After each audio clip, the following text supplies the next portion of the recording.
To get picture perfect skin by adjusting face smoothness on Samsung Galaxy S25 Ultra, open Gallery app and then open the required portrait photo you want to enhance.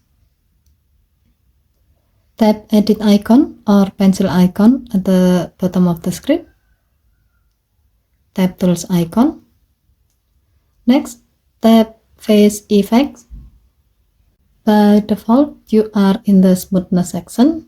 Here, you can use the smoothness slider to refine skin texture.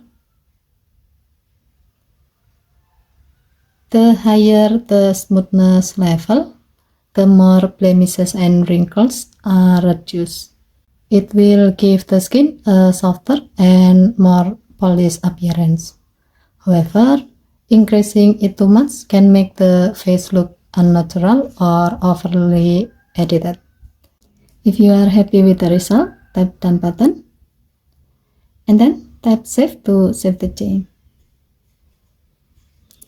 Okay, thank you for watching. Please help to like and subscribe.